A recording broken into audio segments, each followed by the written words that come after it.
सत श्री अकाल, आदाब, नमस्कार। आप सभी का स्वागत है हमारी क्रॉस एंड एस्ट्रो टीम में। जैसे कि हम सब जानते हैं कि आजकल सबका सपना होता है विदेश जाने का, लेकिन कुछ लोगों को परेशानियां आने लग जाती हैं कि वो विदेश जाने के लिए इच्छुक तो होते हैं, लेकिन वो किसी न किसी रीज़न से उनका वीज़ा नहीं लग पाता, जहाँ वो विदेश नहीं जा पाते। तो ऐसा किस वजह से होता है, इस बारे में हमें बताएंगे पंडित सनी कुमार जी। पंडित जी, स्वागत है आपका हमारी क्रॉस एंड एस्ट्रो टीम में। तो पंडित जी बताइए कि जैसे हर व्यक्ति आजकल चाहता है कि वो विदेश जाए, तो विदेश जाने के लिए कौन से कारक जिम्मेवार होते हैं कि इंसान बाहर जा सकता है? आज के युग में क्या होता है कि सभी को विदेश जाने की बहुत उत्सुकता रहती है। कारण ये होता है कि जब जन्मपत्री में देखा जाता है किसी जातक की तीसरे भाव से छोटी यात्राओं का विचार किया जाता है, नव भाव से भी यात्रा का विचार किया जाता है और प्रबल विदेशी यात्रा के लिए द्वादश यानी कि 12वें भाव का विचार किया जाता है। मान लीजिए किसी जातक की कुंडली में अगर द्वादश भाव में कोई शुभ ग्रह हो, जैसे कि बृहस्पति, चंद्र, शुक्र आदि ग्रह हो, अन्यथा अगर केतु ग्रह भी ऐसा माना जाता है कि ये तुरंत फल अचानक ही जातक को विदेश यात्रा का कारक माना जाता है। जब ये ग्रह कुंडली में शुभ ग्रह स्थान पर हो, जी। खासकर द्वादश भाव में अगर शुभ ग्रह से युक्त हो, तो इसमें क्या होता है कि जातक को प्रबल योग बन जाता है विदेश जाने का। जब ये योग बनता है तो जातक का अपने आप ही बिना प्रयास के ही उसके काम बनने शुरू हो जाते हैं। कई बार ऐसा देखा जाता है कि जातक इतना प्रयत्न करता है विदेश जाने के लिए, लेकिन उसका बनता नहीं है काम। लेकिन जब कुंडली में द्वादश भाव में शुभ ग्रह हो, अन्यथा केतु ग्रह हो और उस पर शुभ ग्रह की दृष्टि हो, तो इसमें जातक का प्रबल संभावना बन जाती है विदेश जाने में। पंडित जी, जैसे विदेश जाने के लिए कुछ ग्रह होते हैं, तो कोई ग्रह भी जिम्मेदार होता है कि जिसकी वजह से इंसान विदेश जा सकते हैं?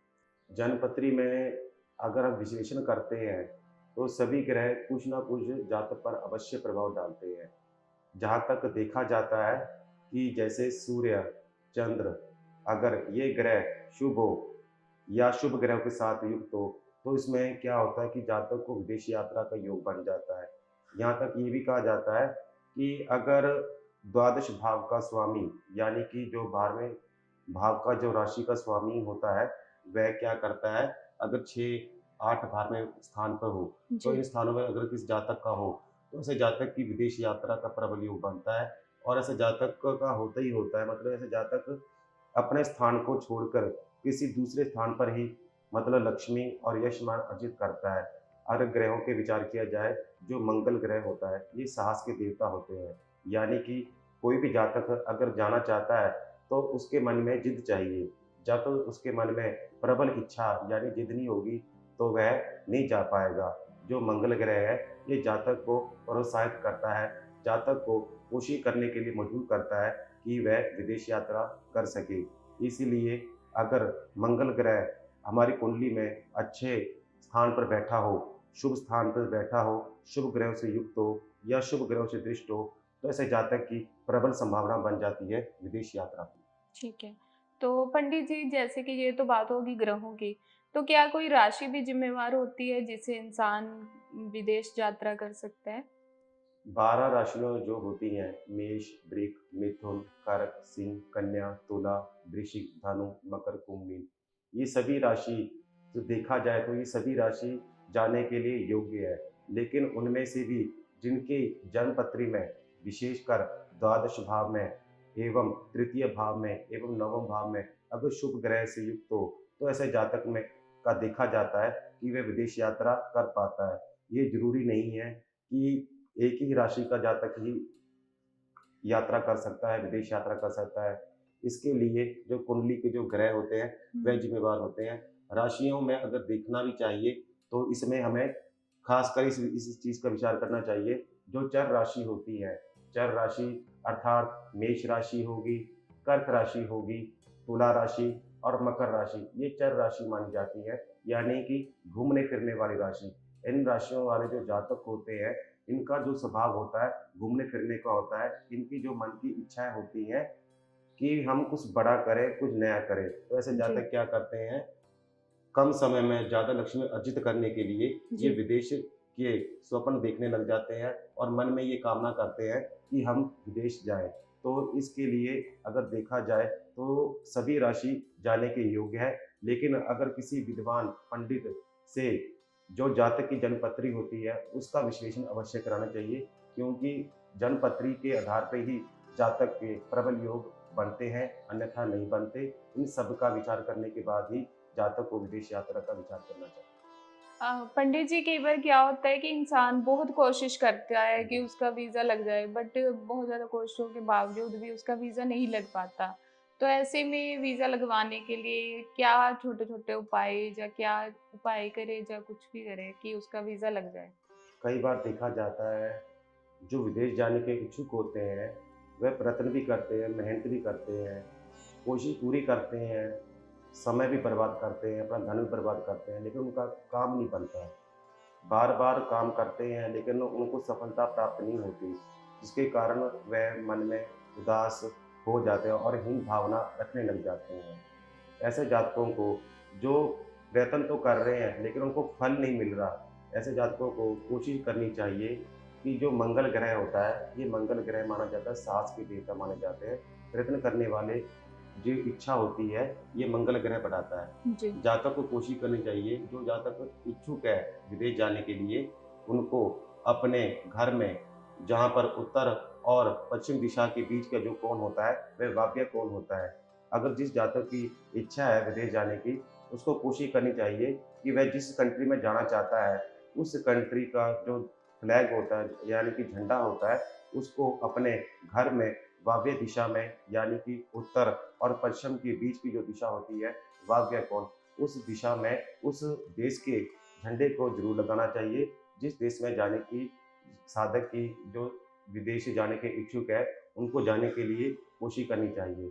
दूसरा उपाय ये कर सकते हैं कि जो जातक विदेश जाना चाहता है, उनको प्रत्येक मंगलवार हो सके तो ₹11 का, ₹51 का, ₹41 का या ₹101 का हुँ, प्रसाद लेकर जी। उनको बंदरों में बाँटना चाहिए। अगर बंदर का अभाव है, यानी उस स्थान पर बंदर वगैरह नहीं है, तो जहाँ पर हनुमान जी का मंदिर होता है, वहाँ पर हो सके तो कोशिश करनी चाहिए कि जो छोटे बच्चे होते हैं, क्योंकि वह भी वानर का ही रूप माने जाते हैं, इसीलिए उन बच्चों को हो सके तो प्रसाद दिलवाना चाहिए और हनुमान जी को लाल झंडा, जिस पर श्री राम जी का नाम लिखकर हनुमान जी को समर्पित करना चाहिए और कोशिश ये करनी चाहिए और विनती करनी चाहिए, निवेदन करना चाहिए कि हमारे द्वारा किसी प्रकार की कोई भी गलती होगी हो, तो प्रभु कृपा हमारी गलती को क्षमा करें और हमारी मनोकामना को पूर्ण करें।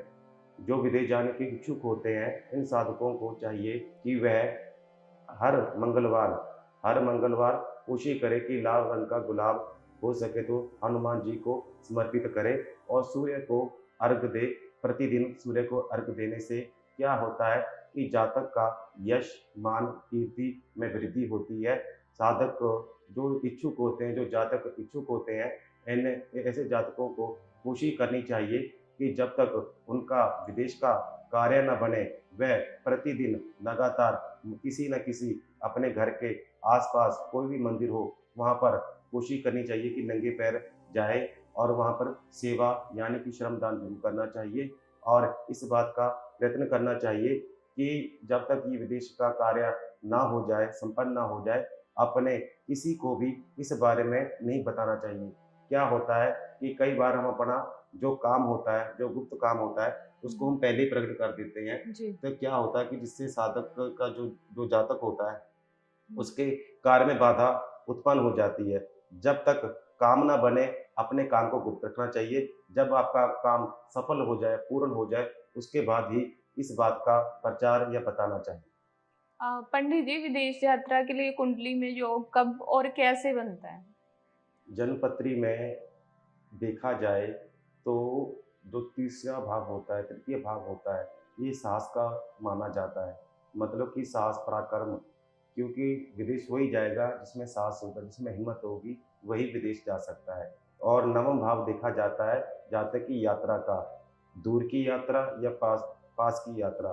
कहीं की भी यात्रा होती है तो नवम भाव ज़्यादातर धार्मिक यात्राओं से संबंधित होता है। और द्वादश जो भाव होता है यानी 12वां भाव होता है, इससे विदेश यात्रा यानी धन संबंधी यात्राओं का विचार किया जाता है। और इस बात का ध्यान देना चाहिए कि अगर द्वादश भाव में अगर केतु हो, तो ऐसे जातक का कार्य तुरंत बनता है, यानी कि वह विदेश जाने की प्रबल संभावना बन जाती है।